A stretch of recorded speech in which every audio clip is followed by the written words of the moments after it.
오늘은 죄와 형벌, 그래서 예수라는 제목으로 은혜를 나누고자 합니다.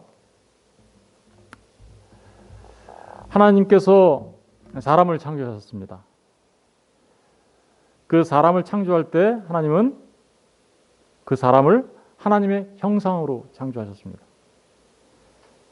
그리고 그 하나님의 형상으로 창조된 사람을 하나님은 그 사람과 언약을 맺어 하나님의 백성으로 삼고자 하셨습니다. 그래서 하나님께서 창조한 아담과 언약을 체결하시죠. 그 언약이 동산 중앙에 선악을 알게 하는 나무를 두고 그것을 먹지 말아라. 먹는 날에는 정령 죽는다. 그러나 먹지 않으면 어떻게 될까요? 영원토록 하나님의 백성으로 살게 되는 거야. 그 언약을 체결한 거죠. 그런데 그 하나님과의 언약을 아담이 깹니다. 그 언약을 깬 것을 그냥 단순하게 언약을 깨었다라는 의미가 아니죠. 그것은 하나님 앞에 반역한 것이었습니다. 하나님의 영광의 눈을 찌르는 것이었습니다. 인간이 타락한 것이었습니다.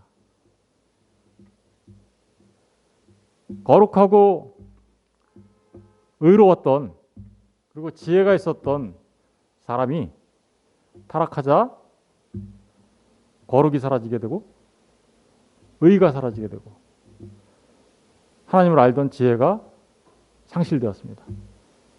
그래서 사람은 이제 죄 가운데 살아가게 되었죠. 오늘 본문의 말씀이 바로 그 말씀을 우리에게 알려주고 있죠.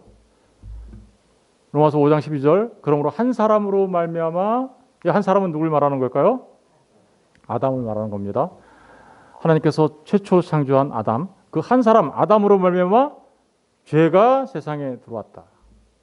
그리고 그 죄 때문에 죄로 말미암아 사망이 들어왔다. 이와 같이 모든 사람이 죄를 지었으므로 사망이 모든 사람에게 이르렀다라는 게 오늘 본문의 말씀의 내용입니다. 그런데 한 가지 궁금한 게 있어요. 아담이 하나님 앞에 죄를 졌으면 아담만 죄인이지 왜 모든 사람이 죄를 지었다고 할까요? 모든 사람이 죄를 지었다. 사람들이 흔히 이렇게 하죠. 우리가 멸망받고 심판받는 것은 아담 때문이야. 그러면서 마치 자기 때문은 아닌 것처럼, 그죠? 그렇게 얘기하는 분들이 가끔 있어요. 그런데 성경은 그렇게 얘기하지 않아요. 성경은 아담이 죄를 범한 것 때문에 너도 죄를 범한 거야. 라고 분명하게 그 아담의 죄가 모든 사람의 죄다라고 얘기해요. 왜 그럴까요? 우리는 그것을 원죄라고 합니다. 원죄. 원죄라는 것을 이제 영어로는 오리지널 sin이라고 얘기하는데 원죄라고 얘기해요. 왜 아담의 죄가 모든 사람의 죄가 되었을까요?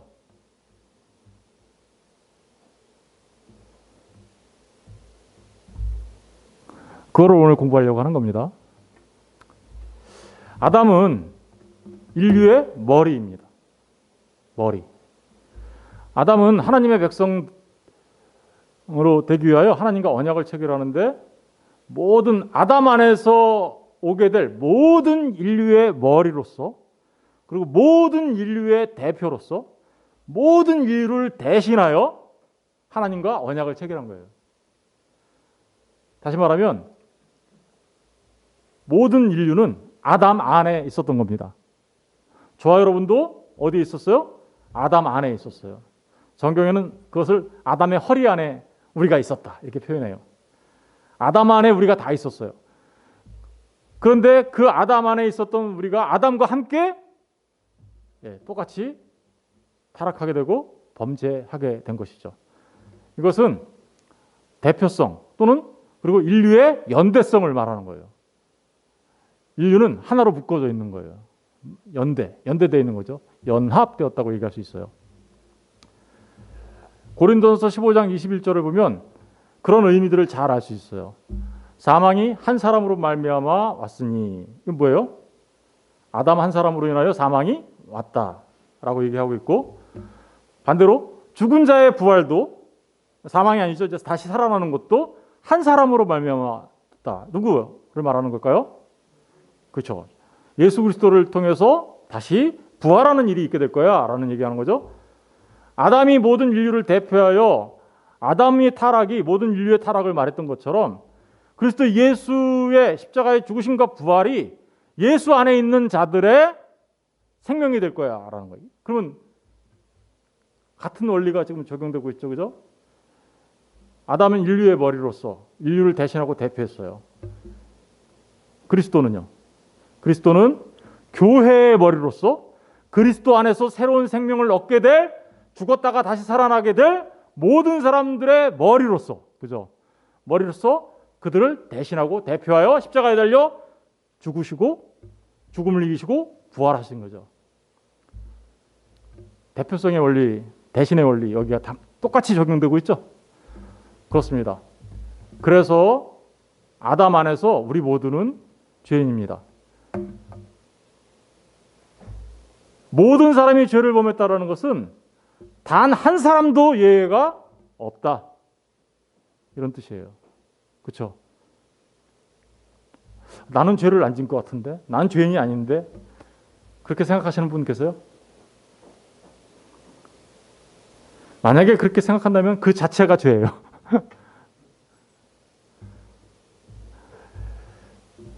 한 가지 더 궁금한 거 있어요. 그러면 막 태어난 어린아이는 죄가 있을까요, 없을까요? 죄에 대해서 중립적일까요? 막 태어난 어린아이는 죄가 없을까요? 지금까지 말씀드렸죠? 아담 안에서 모든 인류가 죄인이다. 그죠? 예, 그렇습니다. 막 태어난 어린아이는 죄에 대해 중립적이지 않습니다. 막 태어난 어린아이도 똑같이 죄인입니다. 시편 51편 5절에 보니까 이렇게 나오죠. 내가 죄악 중에서 출생하였으며 어머니가 죄 중에서 나를 잉태하였나이다. 이미 어머니의 복 중에 있을 때 죄악 가운데서 출생했다 이렇게 얘기해요. 그리고 어머니가 죄 중에, 그죠? 어머니도 죄인이에요. 죄 중에 나를 잉태하여 낳았다. 다시 말하면 죄가 그 어머니 모태에 있는 아이에게조차 그 죄가 전가됐다라는 사실을 우리가 분명하게 알 수 있는 것입니다. 어떻게 해서 그렇게 죄가 전가됐을까요? 성경은 그거에 대해서 자세하게 얘기하지 않습니다. 그거를 자세하게 안다라고 얘기하는 것 자체가 이상한 거예요. 어찌됐든 성경은 단언코 얘기합니다. 어머니의 모태에 있는 아이조차도 죄인이야. 왜 그럴까요? 아까 말씀드린 대로 아담 안에 있었기 때문입니다.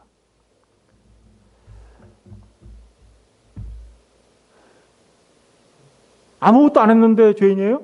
네, 맞아요. 아무것도 안 했는데 죄인이에요. 엄마 뱃속에 있을 때 아무것도 안 했잖아요. 그런데 죄인이에요. 그래서 이런 질문을 할 수가 있어요. 우리 사람은 죄를 지어서 죄인인가?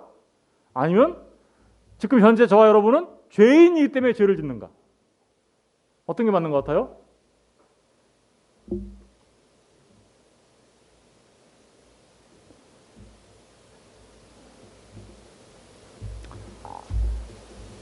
여러분, 사과나무에 사과가 열매 맺습니다. 사과나무가 사과를 열매 맺는 게 아주 자연스러운 일이죠. 그러면 사과나무가 사과나무이기 때문에 사과 열매를 맺습니까? 아니면 사과 열매를 맺기 때문에 사과나무입니까? 이런 질문과 같은 거죠. 어떤 것 같아요? 그렇죠. 사과나무는 사과나무이기 때문에 사과를 열매 맺는 거예요. 우리 모든 사람들이 왜 죄를 범하냐? 왜 거짓말을 행하고 다른 사람들한테 죄를 행하고 나쁜 짓을 하고 왜 그런가? 그것은 그 사람이 죄인이기 때문에 그런 거예요. 죄인이어서 죄인에 맞는 열매를 맺는 거죠. 죄의 열매. 우리는 그것을 자범죄라고 해요. 삶을 통해서 계속해서 죄를 범하잖아요, 우리가. 왜 죄를 범할까요? 우리의 본성이 우리가 타락해 있어서 본성 자체가 타락해 있는 죄인이기 때문에 그래요. 사과나무가 사과 열매를 맺듯 죄인이 죄를 범하는 거예요. 창세기 6장 3절에 보니까 여호와께서 이르시되 나의 영이 영원히 사람과 함께하지 아니하리니 나의 영이 뭐죠? 성령님이시죠. 성령이 영원히 사람과 함께하지 않는다는 얘기는 무슨 얘기예요? 사람이 하나님 앞에 범죄해서 죄를 범했어요. 그러자 성령이 떠나버렸어요. 사람한테서. 하나님이 떠나버렸어요. 하나님이 없는 사람은 뭐가 되냐면 육체가 되는 거예요. 육신이라는 것은 뭐냐면 죄의 본성에 사로잡혀 살아가는 사람이란 뜻이에요. 성령이 떠나버렸어요. 하나님이 떠나버렸어요. 하나님이 없는 삶, 그 자체는 죄인으로서의 삶이 될 수밖에 없고 죄의 열매를 맺으면서 살아갈 수밖에 없는 그런 상태가 되고 만다라는 것입니다. 창세기 6장 5절에 보니까 여호와께서 사람의 죄악이 세상에 가득함과 그의 마음으로 생각하는 모든 계획이 항상 악할 뿐임을 보시고 사람은요 생각하는 모든 것이 악해요. 그래서 그 죄악이 세상에 관영했어요. 그래서 하나님께서 한번 심판하시죠. 그 심판이 무슨 심판이었어요? 노아 시대에 하나님께서 물로 세상을 심판한 거였어요. 왜? 심판의 이유는 뭐예요? 딱 하나. 죄악이 관영했기 때문에. 그 노아의 물의 심판은 이제 마지막에 하나님께서 심판하실 것을 모형하고 있는 거죠. 하나님께서 이제 이 세상을 진짜 심판하실 것을 이미 한번 우리에게 보여준 거예요. 그때는 불로 심판한다고 얘기하시죠, 그죠? 아담이 타락하자 아담 안에 있었던 모든 사람들은 이제 우리의 본성이 오염되었어요. 뭘로 오염됐어요? 죄로 오염됐어요. 그래서 전적으로 타락한 상태가 됩니다. 전적 타락. 이 말의 의미를 우리가 살펴봐야 되는데 어떤 의미인가 말씀 속에서 살펴볼게요. 로마서 3장 10절에서 18절을 읽으면서 살펴보겠습니다. 기록된 바 의인은 없나니 하나도 없으며 잠깐만요. 기록된 바 의인은 없나니 하나도 없으며 의인이 있어요 없어요? 단 한 사람도 의인이 없다는 거예요. 그런데 의인이 없으니까 단 한 사람도 의인이 없어요. 모두가 뭐라는 거예요? 다 죄인이라는 거예요. 그런데 11절 시작. 깨닫는 자도 없고 하나님을 찾는 자도 없다. 모두가 죄인이 되다 보니까 하나님이 계신지 안 계신지 깨닫지를 못해요. 몰라요. 하나님이 계셔? 안 계신 것 같은데. 뿐만 아니라 하나님을 스스로 찾을 수 있는 능력이 없어요. 하나님을 스스로 찾을 수 있는 능력이 없어요. 사람들은 그냥 내버려두면 절대로 하나님을 안 믿어요. 하나님을 찾을 수 있는 능력이 없어요. 그걸 전적 타락이라고 해요. 스스로 하나님을 찾아갈 수 있는 능력이 없다. 이게 전적으로 타락한 인간의 상태예요. 우리는 그것을 오늘 설교에서는 자연인이라고 할게요. 그냥 이해하기 쉽게. 자연인의 상태에서는 하나님이 계신지 안 계신지도 깨닫지도 못하고 자연인의 상태에서는 하나님을 찾을 수 있는 능력이 없어요. 그래가지고 맨날 뭐만 할까요? 하나님이 없으니 내 마음대로 살지 뭐. 내가 주인인데, 내가 왕인데, 누구의 모습이에요 이거? 그렇죠. 하나님의 자리를 자신이 차지하는 거죠. 그러니까 이제 내 마음대로 살면 되지. 그래서 나타나기 시작한 현상들이 있어요. 12절 읽어볼게요. 시작. 다 치우쳐 함께 무익하게 되고 선을 행하는 자는 없나니 하나도 없다. 선을 행하는 사람이 있어요 없어요? 하나도 없어요. 그래도 좀 착하게 사는 사람들이 있는 것 같은데 예, 그걸 전이라고 하지 않아요. 뭔지 그건 나중에 좀 이따 설명할게요. 선을 행하는 자는 없나니 하나도 없어요. 다 죄인들이에요. 13절부터 쭉 읽어볼게요. 시작. 그들의 목구멍은 열린 무덤이요 그 혀로는 속임을 일삼며 그 입술에는 독사의 독이 있고 그 입에는 저주와 악독이 가득하고 그 발은 피 흘리는데 빠른지라. 잠깐만요. 이게 바로 죄인의 상태죠. 저게 죄의 본성에 사로잡혀 있는 사람들이 하는 일이에요. 맨날 다른 사람도 험담하고 비방하고 욕하고 저주하고 목구멍이 열린 무덤이에요. 죽음이에요. 혀로는 속임을 일삼고 거짓말을 하고 그 입술에는 독사의 독이 있어요. 다른 사람을 죽여요. 말로 사람 죽이죠. 그 입에는 저주와 악독이 가득하고 그 발은 피 흘리는데 빠르니라. 다른 사람들을 살육해요. 이게 바로 타락한 인간의 본성에서 나오는 죄의 뭐요? 열매들. 아까 말했잖아요. 죄의 나무가 된 사람에게서 맺혀지는 열매들. 그런데 그렇게 되는 삶을 뭐라고 하나 평가하고 있나 보세요. 16절부터 시작. 파멸과 고생이 그 길에 있어요. 평강의 길을 알지. 파멸과 고생의 길이에요. 그래서 그 죄 때문에. 평강이 있어요? 없어요? 없어요. 여러분, 돈이 많으면 평강이 있을 것 같죠? 내가 많은 걸 가지면 평강이 있을 것 같죠?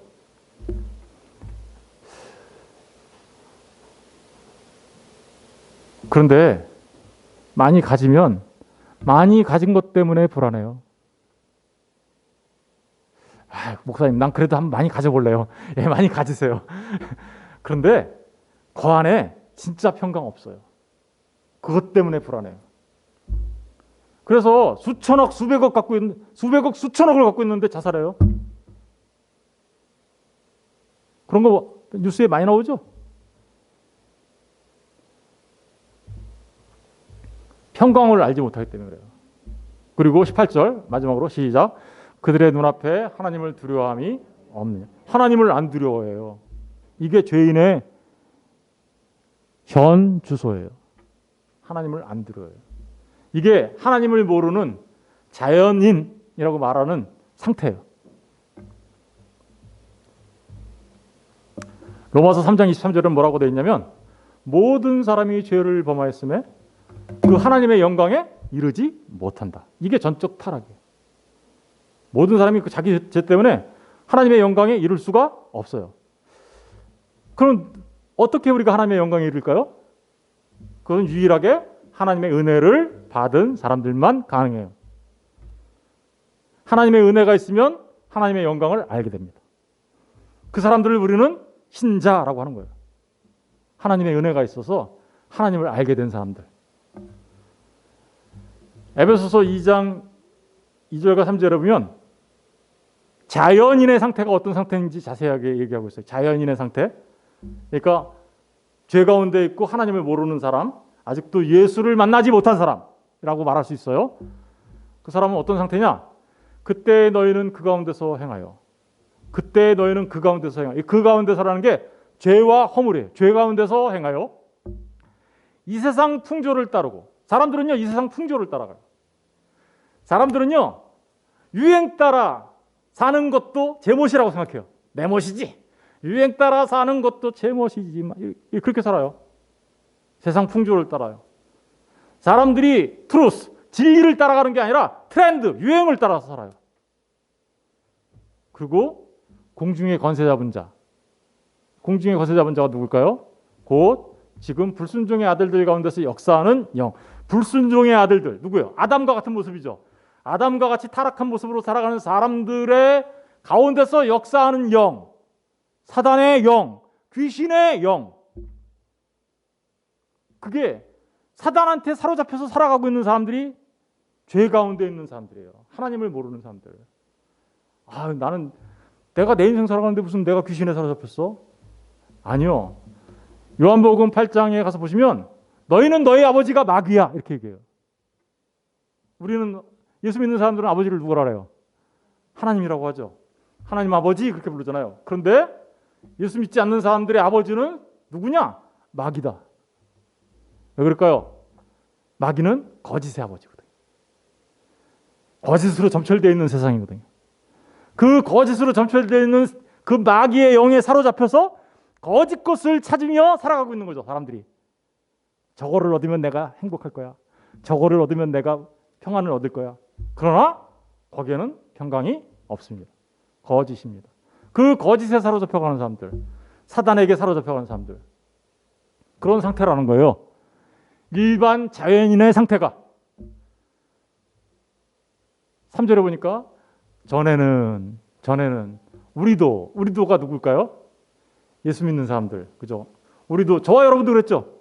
저와 여러분도 전에는 그런 자연인들과 같은 상태에서 우리 육체의 욕심을 따라서, 그죠? 육체의 욕심, 죄의 본성의 욕심, 내 안에 탐욕이 있어요. 정욕이 있어요. 그런 본성을 따라서 살아갑니다. 그리고 육체와 마음에 내가 원하는 것을 해요. 다른 이들과 같이, 일반 자연인들과 같이. 우리도 그랬었죠. 그리고 그 결과 본질상 뭐였어요? 우리 진노의 자녀였다는 거예요. 심판을 받아 멸망당할 자녀였다. 하나님의 진노를 받을 자녀였다는 거예요. 여러분, 죄 가운데 있는 모든 사람들은요,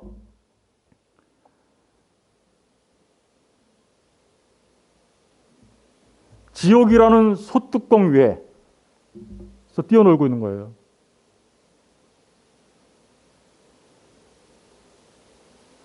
죄 가운데 있는 모든 사람은요, 지옥이라는 곳 위에서, 뚜껑 위에서 뛰어놀고 있어요. 그 뚜껑이 열리는 순간 모두가 지옥으로 던져지는 거죠. 그걸 본질상 진노의 자녀라고 얘기하는 거예요. 타락한 아담의 모습 때문에 그래서 우리는 이렇게 바뀌었어요. 사람은. 원래는 우리는 하나님의 형상으로 창조된 하나님의 백성으로서 온 우주 만물을 하나님을 대신하여 통치해야 할 통치자, 위임받은 통치자였어요. 그런데 하나님 앞에 범죄하자 어떤 일이 벌어졌습니까? 피조물의 종이 되어버렸어요. 피조물의 종. 피조물의 종이 됐다는 게 무슨 뜻인가요?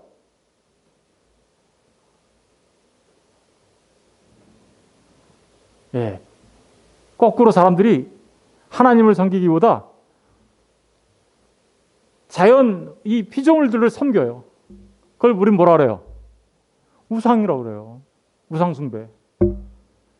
사람의 종이 돼서 삽니다. 원래는 사람과 사람이 어떻게 했어요? 하나님의 형상으로서 사람과 사람이 하나님 앞에 동등한 존재로서, 그죠? 살아가게끔 되어 있어요. 그런데 죄가 세상에 들어오자 사람들이 어떻게 될까요? 더 많이 가진 사람이 적게 가진 사람을, 더 높은 권력을 가진 사람이 약한 자들을, 그죠? 사람과 사람 사이에 계급이 존재해서 이제는 어떻게 해요? 사람이 사람을 종으로 삼는 그런 일이 벌어졌어요. 인류 역사를 잘 돌아보세요. 인류 역사 속에 노예제도가 얼마나 성행했었는지. 지금도 마찬가지죠. 지금도 사람이 사람을 그렇게 군림하고 빼앗고 억압하고 핍박하는 일들이 비일비재하게 일어나고 있죠. 그게 바로 죄의 타락의 결과예요. 사단에게 아까 말씀드렸던 것처럼 종속되어 있습니다. 사단에게 종속되어 있죠. 사단의 종 노릇해요. 그리고 날마다 죄를 질 수밖에 없는 죄의 종 노릇하며 살아가는 상태가 되고 말았던 거예요. 이렇게 인간이 죄를 범한 상태에 그대로 놔두면 인간은 그에 대한 죄에 대한 책임을 져야 돼요. 로마서 5장 12절 8절 보면 그러므로 한 사람으로 말미암아 죄가 세상에 들어오고 죄로 말미암아 뭐가 들어왔어요? 사망이. 죄에 대한 책임이 뭐예요? 사망이에요. 이와 같이 모든 사람이 죄를 졌으므로 사망이 모든 사람에게 이르러니라. 그런즉 한 범죄는 누구의 범죄죠? 아담의 범죄죠. 그 범죄로 많은 사람이 정죄에 이르렀다. 정죄가 뭘까요? 정죄라는 말은 이런 말이죠. 어떤 사람이 죄를 범했어요. 그럼 죄를 범했으면 그 죄에 대한 판결을 받아야 되죠. 판결을 받으려면 어디로 가요? 법정에 가죠. 법정에 가면 피고인으로서 이제 서게 됩니다. 죄인으로서 서게 되죠. 그러면 그 죄인에 대해서 누가 판단을 해요? 재판관이 판단을 합니다. 판사가. 그래서 죄가 없으면 판사가 어떻게 해요? 무죄 선언을 하죠. 그러나 죄가 있으면 어떻게 될까요? 유죄라고 선언하죠. 그걸 정죄라고 해요. 유죄 선언. 정죄. 사람이 하나님 앞에 죄를 범했어요. 정죄를 당하는 거죠. 그죠? 유죄가 되는 거예요. 그러면 죄에서 유죄라고 선고받으면 어떤 일이 벌어지나요? 죄값을 치러야 되죠. 그걸 심판이라고 해요. 그러면 죄값을 치러야 되는 게 정상적인 거죠. 만약에 어떤 사람이 죄를 범했는데 갑자기 이 사람은 봐줍시다 하고 넘어갔다고 쳐봐요. 그러면 그게 불의한가요? 공의한가요? 불의하죠. 불의한 일입니다. 나라에서 막 불법이 막 일어나고 죄들이 판을 치고 있는데 가만 놔둬도 다 아무것도 안 해, 사람들이. 그러면 그거를 우리는 불의 혹은 불공정라고 얘기하는 거예요. 죄에 대해서는 죄값을 치르도록 하는 것이 정의이고 공의인 거죠. 그런데 하나님은 공의의 하나님이세요. 사람이 죄를 범하면 그 하나님은 그 죄를 범한 사람을 심판하셔야 돼요. 심판하시는 하나님이 공의의 하나님이신 것이죠. 안 하시면 불의의 하나님이신 거예요. 하나님은 선하지 않으신 거예요. 그러면 그래서 심판을 하게 됩니다. 그 심판이 뭘까요?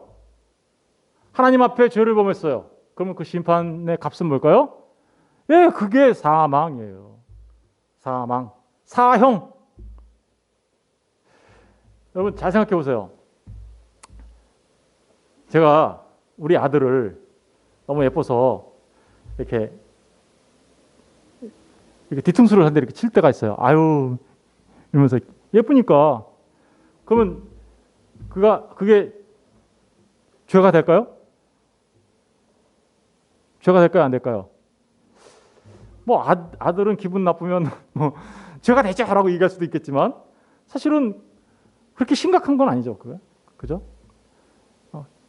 그런데 제가 만약에 우리 아들을 그런 게 아니라 나라의 대통령을 가서 뒤통수를 이렇게 한 대 쳤다고 한번 생각해 보세요.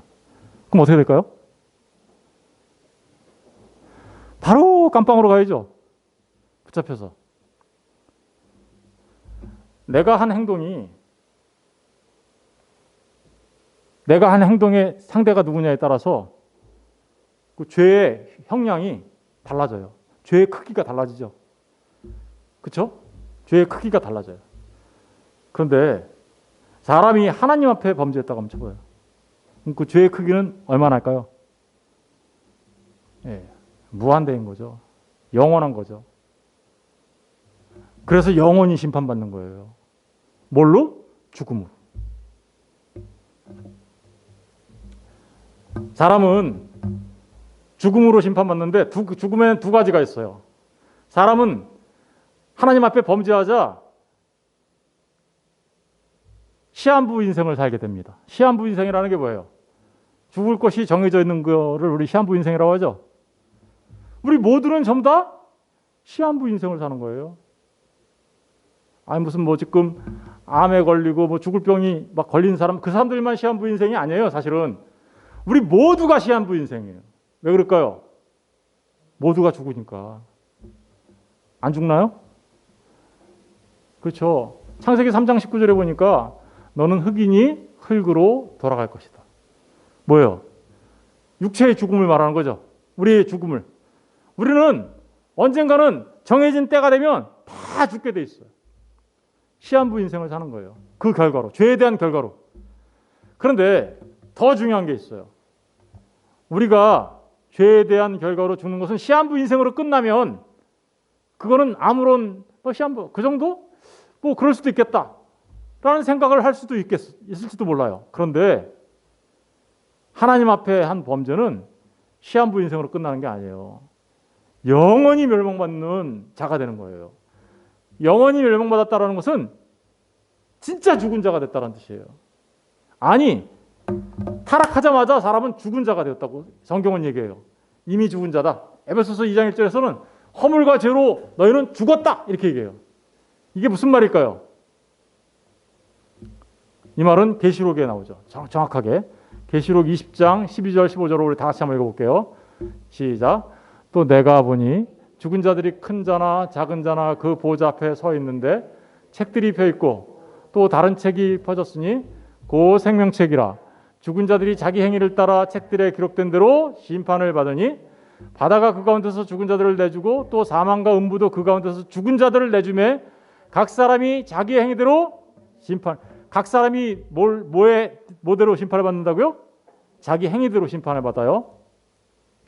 그런데 그 심판의 결과가 뭔가 보세요. 14절 다 같이 읽어보세요. 시작. 사망과 음부도 불못에 던져지니 이것은 둘째 사망 곧 불못이다. 여러분, 죽음이 둘째 사망이 있다고 그러죠? 그럼 첫째 사망은 뭔가요? 첫째 사망은 아까 말씀드렸듯이 우리가 흙에서 왔으니 흙으로 돌아가는 것. 우리 육체의 죽음을 말하는 거죠. 그런데 둘째 사망은 뭔가요? 그러면 둘째 사망은 하나님 앞에 심판을 받아 영원히 지옥 불못에 던져지는 걸 말하는 거예요. 죄를 지은 모든 사람들은요, 이렇게 시한부 인생을 살다가 영원히 죽게 되는, 불못에 던져지게 되는 그런 일이 있게 되는 거죠. 그런데 딱 어떤 사람들만 살아남아요. 어떤 사람들일까요? 15절을 읽어볼게요. 시작. 누구든지 생명책에 기록되지 못한 자는 불못에 던진다. 생명책에 기록되지 못한 자는 불못에 던져지는데, 그러면 불못에 안 던져지는 사람은 누굴까요? 생명책에 기록된 사람들. 생명책에 자기 이름이 있는 사람들. 생명책에 자기 이름이 있는 사람들이 누굴까요? 그렇죠. 하나님의 은혜를 받아 예수를 알고 하나님을 알고 예수님의 십자가를 통해 죄 사함을 받은 사람들. 죄 사함 받으면 어떻게 될까요?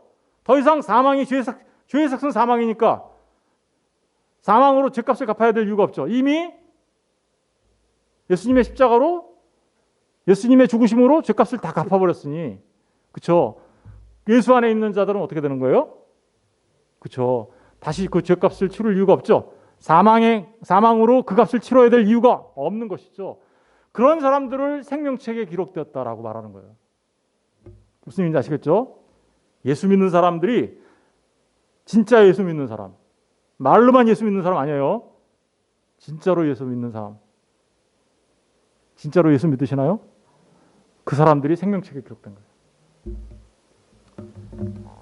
그래서 예수예요. 그래서 예수.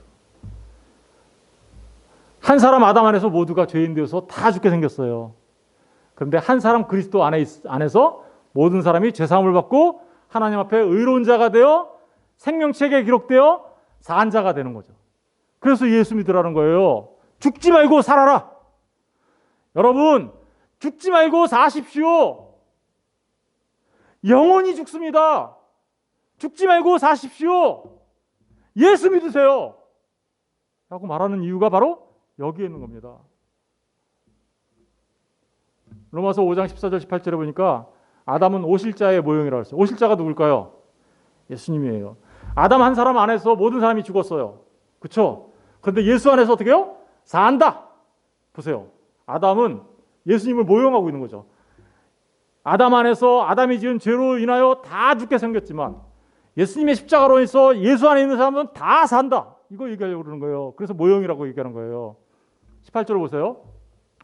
그런즉 한 범죄로 많은 사람이 정죄에 이른 것 같이, 그죠? 한 범죄, 아담의 범죄로 많은 사람이 정죄에 이르러 사망에 이르는 것 같이 한 의로운 행위가 뭘까요? 예수님의 십자가에 달리시고 죽으시고 부활하신 거, 그 한 의로운 행위로 말미암아 우리의 모든 죄값을 치러주신 그것 때문에 말미암아 많은 사람이 어떻게요? 의롭다 하심을 얻어서 어디에 이른대요? 생명에 이른다. 딱 대조시켜 놓고 있죠. 그렇죠? 그래서 예수예요. 우리가 살 수 있는 길은 유일하게 예수뿐입니다. 그래서 오직 예수예요. 왜 우리가 예수님을 믿고 예수님을 믿는 사람으로 이 땅에서 살아가야 하는지 그 이유를 명백하게 말해주고 있죠. 고린도서 15장 21절에 보니까 사망이 한 사람으로부터 왔어요. 아담으로부터 왔어요. 그런데 죽은 자의 부활도 한 사람으로 말합니다. 우리가 생명으로 다시 사는 것도 누구? 예수로 말미암는다. 로마서 3장 23절 24절에는 모든 사람이 죄를 범하였으며 하나님의 영광에 이르지 못했어요. 이게 본래 자연인의 상태죠. 그런데 그리스도 예수 안에 있는 속량, 다시 말하면 예수 그리스도의 십자가의 보혈의 능력으로 우리를 죄에서 죄값을 치러주시고 사신 거죠. 그 속량으로 말미암아 하나님의 은혜로 사는 사람은요, 하나님의 은혜를 받은 사람들이에요. 예수가 믿어져요? 하나님의 은혜 받은 거예요. 그걸 은혜라고 해요. 그 하나님의 은혜로 값없이 의롭다 하심을 얻은 자 되었다. 그래서 우리는 예수 안에서 삽니다. 신자는 타락하기 전에 아담의 모습은 이런 상태였어요. 죄가 없는 상태였죠. 그죠? 그런데 죄를 지을 수도 있었죠. 타락하기 전에는. 그래서 결국은 죄를 졌잖아요. 타락하기 전에 아담의 모습은 순전한 상태였어요. 그대로 죄를 범하지만 않으면 영원히 하나님과 함께 사는 상태였어요. 그런데 아담이 죄를 범했죠. 그러니까 죄를 지을 수도 있는 존재였어요. 그런데 아담이 타락하자 어떤 상태가 됐나요? 아담 안에서 모든 사람이 이제는 죄를 짓지 않을 수 없는 상태, 죄만 짓는 상태가 되어버린 거예요. 아까 말했잖아요. 사과나무가 되어 사과 열매를 맺는 것처럼 아담이 타락하자 우리는 죄의 나무가 되어 죄의 열매를 맨날 맺는 거예요. 죄를 지을 수밖에 없는 존재가 되었어요. 그래서 영원히 심판받을 수밖에 없는 존재가 되었어요. 그런데 어떤 사람들이 다시 예수 안에서 살아납니다. 그래서 산자가 생깁니다. 산자. 그렇게 살아난 자를 우리는 신자라고 해요. 그 사람들은요, 예수 안에 있어요. 예수 안에 있는 사람들을 우리는 뭐라고 하냐면 새 사람이라고 해요. 그래서 예수 믿는 사람들은 다 새 사람이에요. 옛사람 아니에요. 겉모습은 옛날이나 지금이나 비슷해 보이지만 그 사람들은 안에서 죽었던 영혼이 살아난 사람들이에요. 새 사람들이에요. 한 가지 문제가 있어요. 새로 살아난 사람들도 아직도 죄의 본성이 남아있어요. 그래서 때로는 죄를 져요. 우리도. 예수 믿는 사람들도 죄를 져요. 그래서 예수 믿는 게 왜 그래? 그러면서 욕을 얻어먹기도 해요. 그러나 죄 짓는 것을 정당화할 수는 없어요. 왜냐하면 우리는 새 사람이기 때문에 옛사람은 죽었기 때문에 옛사람으로 살아가는 게 아니라 이제는 새 사람으로 살아가야 되는 거예요. 그 새 사람은 옛사람, 다시 말하면 죄 아래에 있었던 옛사람은 할 수 없었던 그 선. 그 사람은 절대로 선을 할 수 없었지만 이제 새 사람, 예수 안에 있는 사람들은 선을 행할 수 있는 자가 된 거예요.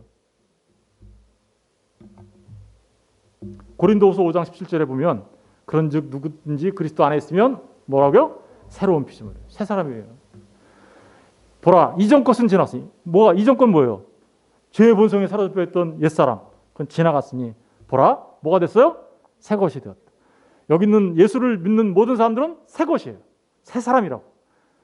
그런데 그 사람들 안에 아직도 여전히 죄의 본성은 남아있어요. 우리 안에 아직도 남아있죠? 사도 바울도 그것 때문에 힘들었어요. 우리 한번 읽어볼까요? 로마서 7장 19절 20절 시작. 내가 원하는 바 선은 행하지 아니하고 도리어 원하지 아니하는 바 악을 행하는도다. 만일 내가 원하지 아니하는 그것을 하면 이를 행하는 자는 내가 아니요 내 속에 거하는 죄니라. 예수 믿는데 새 사람이 됐는데도요, 아직도 내가 옛사람이 남아있어서 죄를 져요. 그것 때문에 사도 바울은 너무 힘들어서 이렇게 얘기했어요. 오호라, 나는 공고한 자로다. 이렇게. 누가 이 사망의 몸에서 나를 건져내랴. 여러분, 신자는 어떤 사람인가요? 우리도 사도 바울과 같이 그렇게 외치어요. 우리도 죄를 지니까 그때마다 우리는 뭘 붙잡아야 되나요? 오호라, 나는 공고한 사람입니다 라고 느낄 때마다 우리는 주님의 십자가를 붙잡아야 돼요. 그리고 주님의 십자가를 붙잡고, 맞아, 나는 주님과 함께 십자가에 달려 죽은 자지. 나는 새 사람이지. 나는 새 사람으로서의 삶을 살아야 해. 이게 신자의 삶의 모습이에요. 그래서 신자 안에서는요, 전투가 일어나요. 무슨 전투? 영적 전투. 영적 전투는 자기 안에서 일어나는 거예요. 그런데 그 옛사람을 죽이고 우리는 새 사람으로 살아갑니다. 내 능력으로 하는 거 아니에요. 하나님의 은혜로 합니다. 이것도. 빌립보서 2장 13절을 읽어볼게요. 시작. 너희 안에 행하시는 이는 하나님이시니 자기의 기쁘신 뜻을 위하여 너희에게 소원을 두고 행하게. 아담이 타락하자 하나님이 떠났었죠. 그런데 우리가 예수 안에 들어오면 어떻게 될까요? 하나님이 우리 안에 내주하세요. 그걸 우리는 성령님이 우리 안에 오셨다고 하는 거죠. 우리 안에 누가 계세요? 하나님이 계세요. 그러면 그 하나님이 계시면 그 하나님이 하나님의 기쁘신 뜻을 위하여 우리 안에 소원을 두세요. 야, 내가 기뻐하는 삶이 이런 거야. 그러면서 우리 안에, 우리 마음에 하나님이 기뻐하시는 삶을 살게끔 하기 위하여 하나님이 계속해서 소원을 주세요. 그러면 우리가 어떻게 살까요? 하나님이 기뻐하시는 삶으로 나가게 되는 거죠. 이게 새 사람의 삶의 특징이에요. 그걸 우리는 다른 말로 성화라고 해요.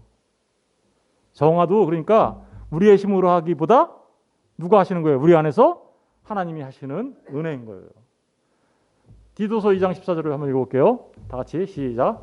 그가 우리를 대신하여 자신을 주심은 모든 불법에서 우리를 성령하시고. 그가가 누구죠? 예수 그리스도죠.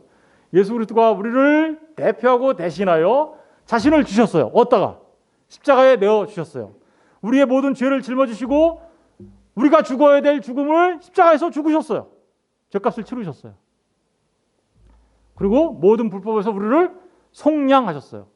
죄 없이 죄사함 받게 하셨어요. 그리고 우리를 깨끗하게 하셨어요. 왜? 왜 그렇게 하셨을까요? 빨간 거 읽어볼게요. 시작. 선한 일을 열심히 하는 자기 백성 되게 하려 하십니다. 여러분, 그리스도 예수를 믿는 하나님의 사람들은 우리 안에 하나님이 계셔서 선한 일을 열심히 하는 하나님의 백성 되게 하시려고 하는 거예요. 하나님이 처음에 아담을 창조해서 뭘 만드시려고 그랬어요? 하나님의 백성 만들려고 했던 거잖아요.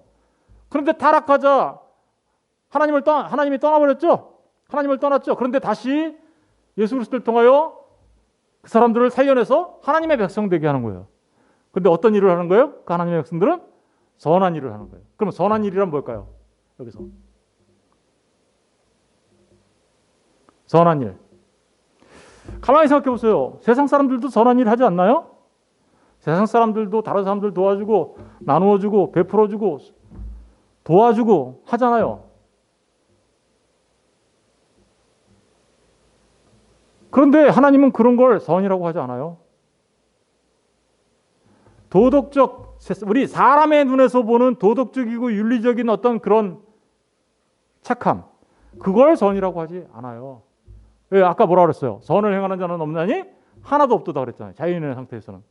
그러면 그 사람들이 하는 그것을 선이라고 하지 않는다. 물론 우리는 당연히 그러한 우리 도덕적 윤리적 차원에서의 선을 우리가 행해야 합니다. 그러나 진짜 선한 일을 많이 한다는 저 말은 그런 의미가 아니겠죠. 무슨 의미일까요?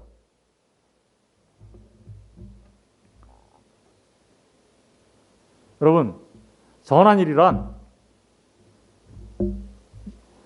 저 선한 일을 예수의 일로 한번 바꿔보세요. 그러면 무슨 일이 될까요? 예수님을 믿는 것, 하나님을 믿는 것 자체가 선한 일이에요. 그리고 예수를 위하여 살아가는 것 자체가 선한 일이에요. 예수님의 몸이 있어요. 예수님의 몸이 뭐죠? 교회죠. 교회를 위하여 살아가는 것 자체가 선한 일이에요. 세상에서 말하는 것과 다르죠. 예수님을 전하는 게, 진리를 전하는 게 선한 일이에요. 왜 그럴까요? 교회를 통해서 교회를 섬기다 보니까 진리를 전하게 돼. 진리를 전하게 되면 그걸 선한 일이라고 해. 왜 그럴까요? 죄로 인해서 다 죽어가는데 예수를 전하면 어떤 일이 벌어져요? 죽었던 자가 살아나잖아요. 그걸 선한 일이라고 해요. 한마디로 말하면 예수를 위하여 사는 것. 예수의 증인으로 사는 것.